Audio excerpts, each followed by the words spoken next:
And the nice thing about Don Corleone, although he eventually didn't want Michael in the life, and he talked about the tear coming down his eye, he eventually acquiesced and put him in place. And to be honest with you, we could agree or disagree.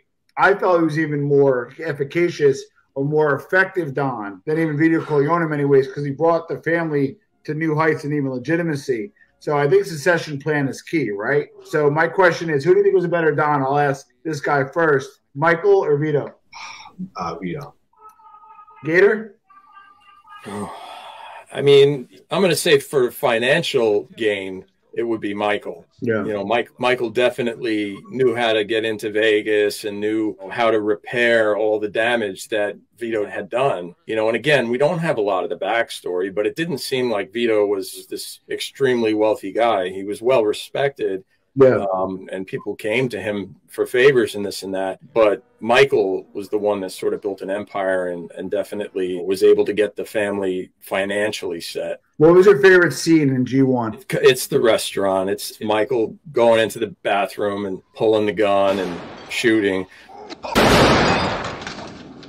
Let me ask you this, and this is just something I never bothered to research. What's with the dropped gun? What's the story behind the dropped gun? So if you're a witness, so there was a mob war in Philly, and it was between essentially this guy, John Stanfa, and Joey Molino, the old guard or the new guard. And they went after Nicky Scarfo's son, Nicky Scarfo Jr., allegedly on a Halloween night.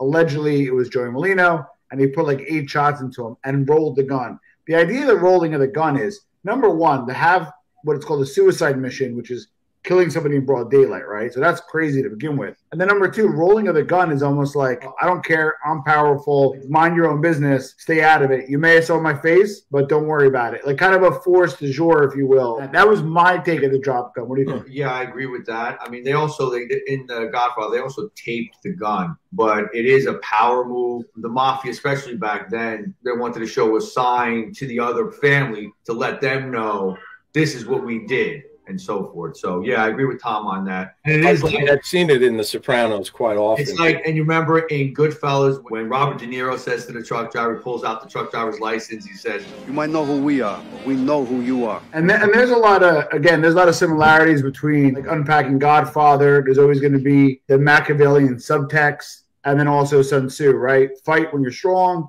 retreat when you're weak, and then more importantly, know your strengths, but also know your weaknesses. So when you know your strengths and you're strong, fight. When you know you're weak in an area, retreat.